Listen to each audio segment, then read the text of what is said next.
بسم اللہ الرحمن الرحیم۔ آج کی اس ویڈیو میں ہم آپ سے اعتکاف کے متعلق تمام معلومات بیان کریں گے۔ امید ہے دوستوں کہ ویڈیو کے آخر تک آپ کے تمام سوالات کے جوابات آپ کو مل چکے ہوں گے۔ تو ویڈیو شروع کرتے ہیں۔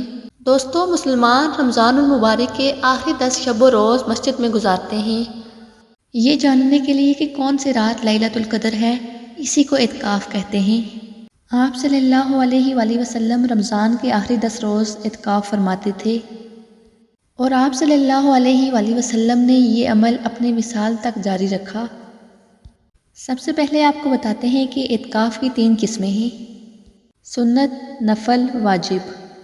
سنت اعتکاف وہ ہے جو رمضان المبارک کے آخری 10 دنوں میں ادا کیا جاتا ہے۔ نفل اعتکاف آپ کبھی بھی ادا کر سکتے ہیں، کسی بھی دن، کسی بھی شب و روز میں ادا کر سکتے ہیں۔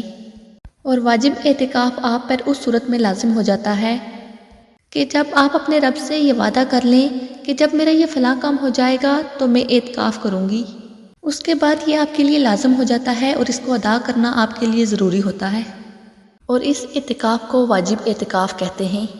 اعتکاف کا بنیادی مقصد یہ ہے کہ انسان دنیاوی لذتوں کو کہیں دور چھوڑ آئے اور اپنے رب کے قریب آ جائے اور اپنے پیارے رب کی قربت حاصل کر لے۔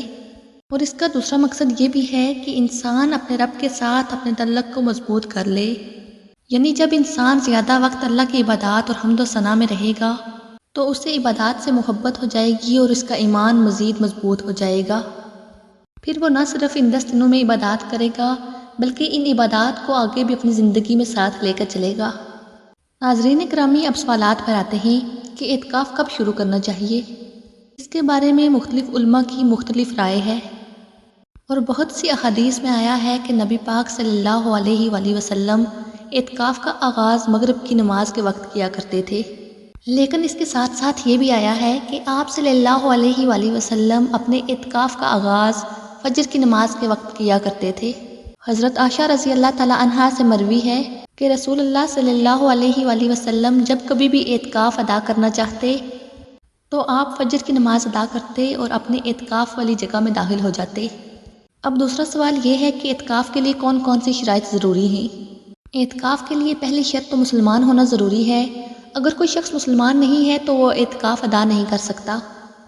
اس کے بعد چھوٹی عمر کے بچوں کو بھی اعتکاف ادا نہیں کروانا چاہیے، خاص کر وہ بچے جو خود کھا پی نہیں سکتے، پہن نہیں سکتے، ان بچوں کو اعتکاف ادا نہیں کروانا چاہیے۔ 7 سال سے اوپر کے بچے اعتکاف ادا کر سکتے ہیں، اور 9 سال سے اوپر کی بچیاں اعتکاف ادا کر سکتی ہیں۔ اعتکاف کے لیے دوسری شرط یہ ہے کہ انسان ذہنی طور پر بھی مضبوط ہو۔ یہ نہ ہو کہ انسان اعتکاف کے دوران پاگلوں کی سی حرکتیں کرے اور اپنے اعتکاف کو اچھے سے ادا نہ کر سکے، اس لیے انسان کا ذہنی طور پر پرسکون اور مضبوط ہونا بھی ضروری ہے۔ اعتکاف کے لیے تیسری شرط نیت ہے، اور جب آپ اعتکاف ادا کرنے جا رہے ہیں تو آپ کے ذہن میں یہ ہونا چاہیے کہ یہ اعتکاف آپ صرف اور صرف اللہ تعالیٰ کی رضا حاصل کرنے کے لیے ادا کر رہے ہیں، نہ کہ دکھاوے کے لیے آپ اعتکاف ادا کریں۔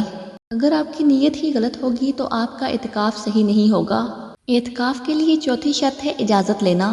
اجازت کس سے لینی ہے؟ اجازت اپنے ماں باپ سے لینی ہے، اور اگر کوئی شادی شدہ عورت ہے تو اس کو اجازت اپنے شوہر سے لینی پڑے گی۔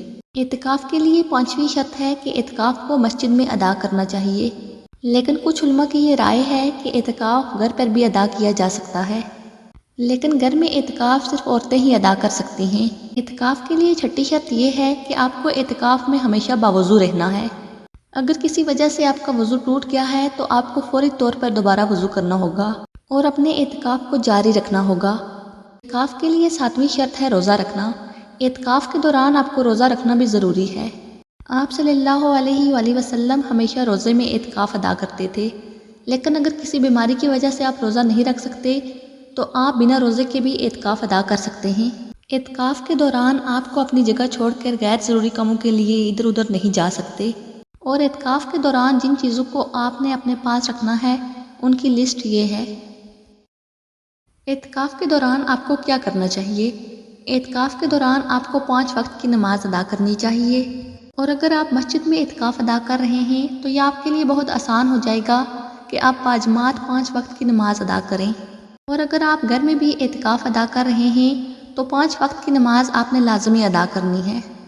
نمبر 2، نماز تراویح۔ نماز تراویح رمضان میں عشاء کی نماز کے بعد ادا کی جاتی ہے۔ اس کی 8 سے 20 رکعات ہوتی ہیں۔ اس میں آپ پورا قرآن سنتے ہیں۔ نفلی عبادات۔ اعتکاف کے دوران آپ کو بہت سا وقت ملتا ہے نفلی عبادات ادا کرنے کے لیے، اس لیے اعتکاف کے دوران آپ کو زیادہ سے زیادہ کوشش کرنی چاہیے کہ آپ نفلی نمازیں پڑھیں اور نفلی عبادات ادا کریں۔ اعتکاف کے دوران آپ کے پاس بہت سا وقت ہوتا ہے جس میں آپ قرآن پاک کو زیادہ سے زیادہ پڑھ سکتے ہیں، حدیث کی کتابیں پڑھ سکتے ہیں اور زیادہ سے زیادہ اپنے پروردگار سے اپنے لیے دعا کر سکتے ہیں۔ اعتکاف کے دوران زیادہ سے زیادہ کوشش کریں کہ آپ اللہ کے ذکر میں مصروف رہیں، اور اعتکاف کا مقصد بھی یہی ہے۔ یہ بات صحیح ہے کہ اعتکاف کے دوران آپ غیر ضروری باتیں آپس میں نہیں کر سکتے، لیکن اگر آپ ایک دوسرے کو حدیث سکھائیں گے، سمجھائیں گے تو یہ ایک اچھا عمل کنسیڈر کیا جائے گا۔ سب سے اہم سوال، وہ کون سی چیزیں ہیں جن کی وجہ سے آپ کا اعتکاف ختم ہو جاتا ہے؟ نمبر 1، غلط نیت۔ اگر آپ اللہ تعالیٰ کے لیے اعتکاف ادا نہیں کر رہے بلکہ اپنے دوستوں اور رشتہ داروں کو دکھانے کے لیے ادا کر رہے ہیں تو اعتکاف ادا نہ ہوگا۔ نمبر 2، اعتکاف کی جگہ کو چھوڑنا، یعنی کہ جب آپ اعتکاف کی نیت سے مسجد میں داخل ہو جاتے ہیں یا اعتکاف کی جگہ پر بیٹھ جاتے ہیں تو اس کو غیر ضروری کاموں کے لیے چھوڑتے ہیں تو آپ کا اعتکاف باقی نہیں رہے گا۔ بہت ضروری کام کے لیے آپ اپنی اعتکاف کی جگہ کو چھوڑ سکتے ہیں، لیکن غیر ضروری کاموں کے لیے آپ اپنے اعتکاف کی جگہ کو نہیں چھوڑ سکتے۔ نمبر 3، اعتکاف کے دوران کسی ایسی چیز کا استعمال کرنا جس کی وجہ سے انسان اپنا عارضی یا مکمل طور پر ذہنی توازن کھو بیٹھے، اس سے بھی اعتکاف نہیں رہے گا۔ اس لیے آپ نے کوشش کرنی ہے کہ اعتکاف کے دوران ایسی چیزوں کا استعمال نہیں کرنا ہے۔ نمبر 4، اگر کوئی شخص اعتکاف کے دوران بیمار پڑ جاتا ہے تو اسے چاہیے کہ اپنا اعتکاف چھوڑ دے، کیونکہ اس کا اعتکاف اب باقی نہیں رہا۔ اعتکاف ختم کر کے اس کو اپنی صحت کا خیال رکھنا چاہیے اور اگلی دفعہ کوشش اور شوق سے دوبارہ ادا کر سکتا ہے۔ نمبر 5، اگر کوئی شخص اسلام کو ہی چھوڑ دے، یعنی اللہ تعالیٰ کے ساتھ کسی کو شریک ٹھہرا دے، تو وہ اسلام سے بھی خارج ہے اور اس کا اعتکاف بھی باقی نہیں رہے گا، اس لیے اسے چاہیے کہ اپنے اعتکاف کی جگہ کو چھوڑ دے۔ نمبر 6، اعتکاف کے دوران دنیاوی معاملات کو ڈسکس کرنے سے بھی منع کیا گیا ہے، جیسا کہ سیاست وغیرہ۔ اگر آپ اعتکاف کے دوران ایسے معاملات کو ڈسکس کریں گے تو آپ کا اعتکاف باقی نہیں رہتا۔ دوستو، یہ میٹر نہیں کرتا کہ آپ چھوٹا گناہ کر رہے ہیں یا بڑا، اعتکاف کے دوران اگر آپ گناہ کریں گے تو آپ کا اعتکاف باقی نہیں رہے گا۔ اس لیے آپ نے کوشش کرنی ہے کہ اعتکاف کے دوران اور اس کے بعد بھی گناہوں سے دور رہیں۔ دوستو، کوشش کریں کہ اعتکاف کے دوران زیادہ سے زیادہ عبادات کریں، قرآن پاک پڑھیں، تسبیح کریں، زیادہ سے زیادہ دعائیں کرنی ہیں۔ آخر میں اللہ تعالیٰ سے دعا ہے کہ اللہ تعالیٰ ہم سب کی عبادات کو قبول فرمائے، آمین۔